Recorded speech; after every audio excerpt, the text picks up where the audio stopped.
I can't believe it's happening again, but with the release of Futurama's Otherwise, we have now hit the 5th episode in the show's history that was written as a potential series finale. We also, of course, are going in knowing that it isn't the series finale, with 20 more episodes on the way over the next couple of years, but the Futurama writing staff always hedges their bets, and so we do know that this one could have been the end. It was written just in case. But how did it compare to the previous 4 potential series finales? Would this have been a satisfying ending? Honestly, it feels like a little bit of deja vu asking all these questions. Deja vu? I feel like I've heard of that before. No, wait, I'm thinking of De La Soul. Okay, so first off, I do think it's kind of important to note that because we know there are 20 more episodes coming in the future, and that this episode isn't going to be the series finale, it takes a bit of pressure off of it. I'm now going in not needing this to absolutely blow the roof off in terms of a finale episode, because we know there will be at least one more shot in a couple of years. But even with that in mind, there is definitely higher expectations when it comes to these episodes. Once again, Ken Keeler takes a crack at this finale script after having written all 4 previous attempts: The Devil's Hands Are Idle Playthings, Into the Wild Great Yonder, Overclockwise, and of course Meanwhile, which stood as the actual finale for 10 years. I actually made a pretty detailed video about the 4 previous finales like 3.5 years ago, obviously before we knew the show would be returning, so maybe I'll update it when we hit that final series finale, whenever that happens. So how does it stand up? Well, I think Otherwise is a really strong episode, and it does a lot of things I really love as a potential series finale. However, I do not think it surpasses or even quite lives up to the previous series finale, Meanwhile. And honestly, that's okay. But I do think Otherwise is probably stronger than some of the other finale attempts like Into the Wild Green Yonder or Overclockwise, placing it pretty firmly in the middle of my ranking. Typically, these finales will start with a title caption that references that this might be a series finale, this one claiming we're not out of networks yet, and right off the bat, they bring in one of the funnier but smaller aspects of the show's history, Bender's sort of ongoing feud with the can opener. Bender was nearly killed by this thing first, and I second that emotion. Stupid can opener!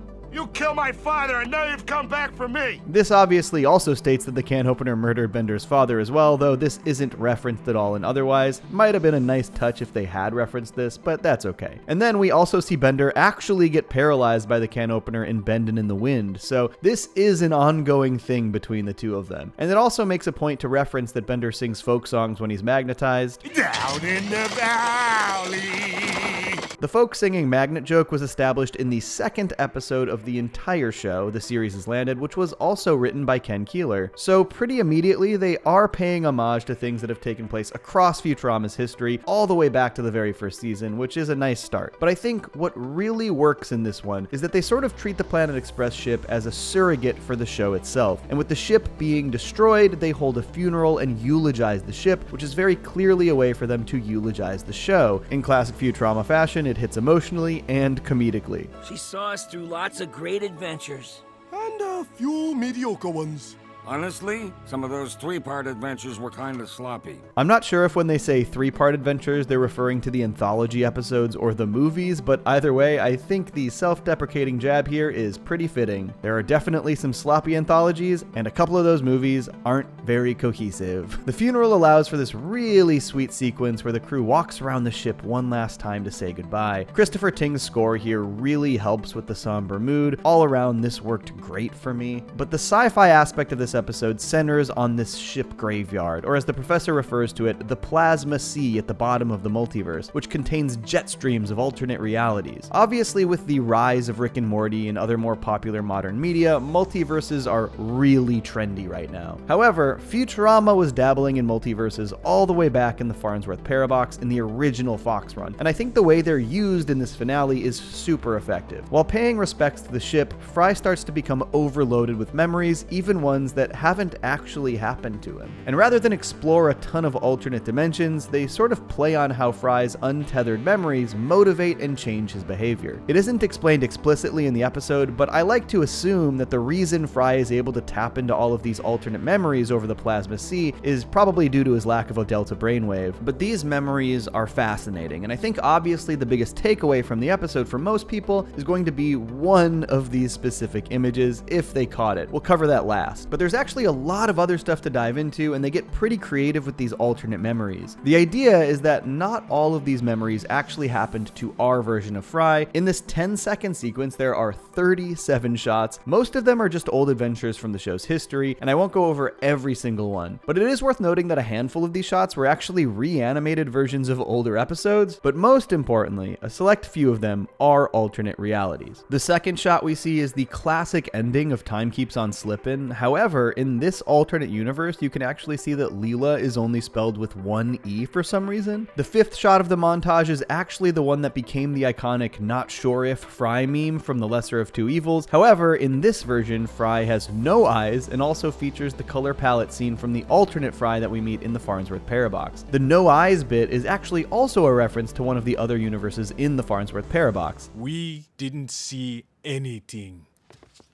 Ever. However, we know this has to be a separate eyeless alternate universe because Fry's color palette is different. The seventh shot in this montage shows the shot from the bird bot of Icecatraz when Bender and Fry are arguing after Bender becomes the captain of the ship. Once again, this features the Parabox alternate color palette Fry. However, we know it can't be the universe we visited in the Farnsworth Parabox either, because in that universe, Bender is gold. So this is just firmly establishing that there are multiple realities where Fry has the black hair, green jacket color palette, and we immediately see this color palette again in the eighth shot, once again showcasing the iconic Fry squinty eye meme, but with the palette swapped Fry instead this time. This one theoretically could be in the Parabox universe that we visited, but hard to say. Next, we see Bobblehead Fry, who is also seen in the Farnsworth Parabox. This actually looks like it was the same shot and location reanimated from that episode, but only drawing Fry, not Leela and Bender's versions of themselves, and also giving Fry changing expressions, which didn't happen in the original episode. And then the 11th shot in this quick flash montage is the one everyone will be talking about if they caught it, which is of course the shot of older Fry and Leela with a purple-haired baby boy. And also Bender with ears holding Seymour, or at least a dog that looks like Seymour. We have seen Bender with ears before. He put them on in Godfellas so that he could put in earplugs to try and get some sleep, and then in Murder on the Planet Express, the shape-shifting alien accidentally kept human ears when pretending to be Bender. But I think the idea here is really just that this is an alternate Bender. Obviously, this could be seen as a huge tease for Fry and Leela's future, but with Bender having ears, I do think this is meant to hint that it isn't strictly the future for our Fry and Leela, but more so a possible outcome. Futurama has dabbled in utilizing Fry and Leela's future son before. In the 32nd issue of the comic book series, they meet Leland, which is a nightmarish combination of Fry, Leela, and Bender, who ends up being this future dictator. Really brief appearance, but this is the first time they ever explored this. Then also in the Comedy Central era, the episode Law and Oracle was actually originally meant to be an episode about a backwards time traveler who basically moved literally backwards in time, Tenet style, with the end of the episode intending to reveal that the character was Fry and Leela's son. The episode obviously shifted significantly and this never happened, though it's an idea I always wanted them to revisit. But honestly, now with such an explicit Fry and Leela child tease in the body of the show, I really hope that this is explored more in the coming 2 seasons, or maybe once again in the next series finale. It is very much just a blink and you'll miss it tease here, and it isn't really touched on further in the episode, but it feels like something that they should explore moving forward. And though the rest of this flashy memory montage is all moments from the show without any real changes, there are a couple that are kind of fascinating to consider. One of the memories we see is the simulated pixel versions of Fry and Leela from last year's season finale all the way down. So my question is, did Fry remember watching this moment of his simulated counterpart, or does he actually also have the simulation's memories flowing through him? Similarly interesting, we see a shot from The Sting that was confirmed to be a part of Leela's coma dream, which is obviously not a memory that our Fry could conceivably have. And lastly, there's a shot of Fry and Leeloo from Bender's Big Score, but that version of Fry was actually Lars, so he also seemingly has memories from his time paradox duplicate. I don't have any real theories as to what this all means, but I do think all of this is really fascinating to consider. But this is where the episode takes its big turn. Fry passes out from the memory overload, and the crew goes back into the ship to rescue him just before the ship is detonated and falls into the plasma sea. And when we return from commercial break, inexplicably,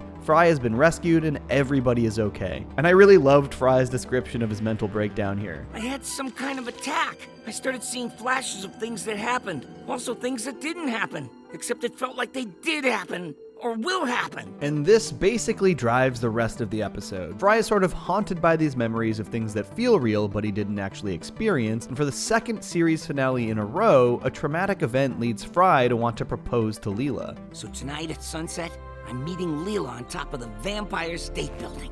I'm gonna ask her to marry me. And this is where the Deja Vu comes in, because if that sounds familiar, it's exactly the plan he had in Meanwhile for his first proposal, an event that was wiped from his and Leela's memory because of the end of that episode, as well as the beginning of the Impossible Stream. But this time, it's playing on the fact that this is all happening again. What's the matter? Nothing, I just felt strange, like we'd had champagne here before. And this all leads more explicitly to Fry having another vision overload, but this time of the events of Meanwhile. And I'm of two minds about this idea. On one hand, I love the way they're sort of collapsing all of these stories in on themselves. With those events having been wiped from their memory, the fact that they are still affecting the characters somehow makes it feel like it has this lasting impact, instead of just being a thing that only the audience saw and knows about. But on the other hand, while I think this is a great episode, it does sort of feel like the story itself is kind of explicitly chasing the success of Meanwhile by referencing it so overtly. I think if this had been the actual series finale, I would have maybe felt that this was a slightly unsatisfactory ending for that reason. However, I also think with the reveal at the end of the episode, it makes it sort of beautiful in a different way, which I'll get to later. Fry's phantom memories mostly lead to him wondering if he's even sane or if he's entirely losing his mind, and honestly what I love most about this aspect of the story is the simple fact that Leela confidently stands by him despite all of this insanity that he's going through. And all I ever wanted to do is marry you.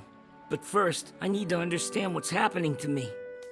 I'm not going anywhere. The last act is primarily about the crew testing out their brand new ship, which is actually a design I really dig, but it also follows this ghost ships plot, the highlight of which is the reverb they throw on the words Ghost ships. Basically, there are rumors and sightings of these mysterious ghost ships, and Fry seems to think that one of them is the old Planet Express ship. I also really loved the professor having not one but two references to a pilot episode joke. You should see the wire I used. All the latest lengths. These kinds of bookend jokes are, in my opinion, a really nice touch when doing these series finales. Nothing too overt, but just a nice callback from the end to the very beginning. The entire Bender is jealous of the can opener plotline also has some really fun moments, but if I had any criticism of this episode as a whole, it's that it didn't really tie into the climax in any meaningful way. It was nice to have a funny Bender subplot for the finale. The moment when he just straight up shoots the can opener is hysterical. You think they'll try me as an adult? But it really didn't lead to much else, and I wasn't really overly fond of the whole Bender one-hand joke. However, while Meanwhile was such a great series finale back in 2013, that episode did have a real lack of focus on any characters outside of Fry and Leela, and with Bender being such a big part of the show, I do think it's totally valid to want to make sure he gets some time to shine in a possible finale, which all culminates in what I think is a mostly pretty effective ending. The crew, as well as the Nimbus, get into a firefight with a ghost ship over the Plasma Sea, with all signs pointing towards their certain doom. I guess this is the end again. I don't mind dying, as long as it's with you.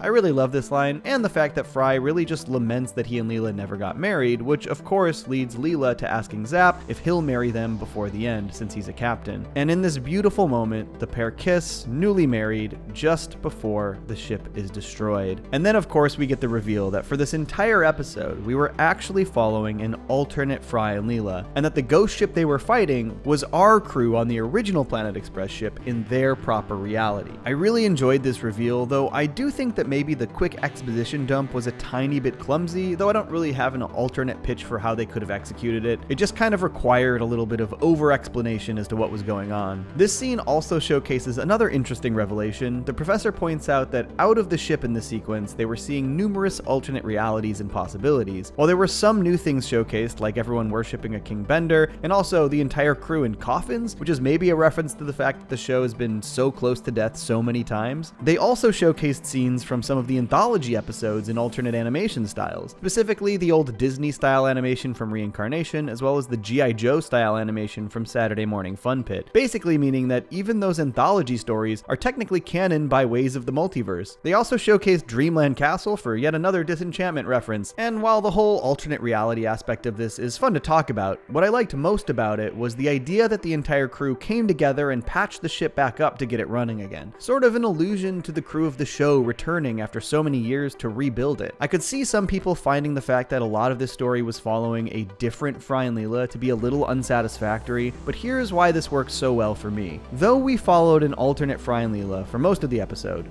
that Fry's actions were motivated by the memories of our Fry and Leela. The unrealized events of Meanwhile, in particular, were driving even these other versions of the characters we know and love. I think it's really nice that even across universes, somehow, these two will always find one another, even if it is just moments from their demise. One thing I've talked a lot about with my good friend Toonrific Tariq about these Futurama finales is that the best ones tend to have these great final lines. Lines that sort of have a feeling of finality while also hinting at the possibility of what's to come for the characters. The Devil's Hands Are Idle Playthings nailed this the first go-around. Please don't stop playing, Fry. I want to hear how it ends. And then, I think Meanwhile also delivered a comparably great final line in that same vein. What do you say? Want to go around again? I do. And I think Otherwise also kinda nails it in this regard. Fry draws out one of his phantom memories for Leela, which is a moment from Meanwhile, which is a nice confirmation that our Fry and Leela now have at least some recollection of those events. And then they say this. What does it mean? I don't know. Let's find out. The episode ends with a cover of Warren Zevon's song Mutineer, performed by Jason Isbell and Amanda Shires, which is almost a cheat code. I find the song so emotional it makes me tear up pretty instantly. However, they actually start playing the song on the second verse instead of the first, and I think these lyrics are pretty intentionally highlighted. I was born to rock the boat, some may sink, but we will float. And given the events of this episode, I think that this kinda perfectly describes Fry. His entire existence is sort of this anomaly thanks to his lack of a delta brainwave. He's been tasked with saving the universe because of it on multiple occasions. He was born to rock the boat, one could say. And in some realities, that boat rocking works out, and in others, it ends in beautiful tragedy. Like the Fry and Leela we followed through a lot of this episode. Some may sink, but we will float. Guys, I think this was a really valiant effort as another series finale. I do not think it's as strong as Devil's Hands or Meanwhile, but I think it's stronger than Overclockwise or Into the Wild Green Yonder, and it's definitely one of the best episodes of the Hulu era. And in about 2 years, they're going to get at least one more chance to end the series on a high note. And I guess the question is, do we think they can do it? I don't know. Let's find out.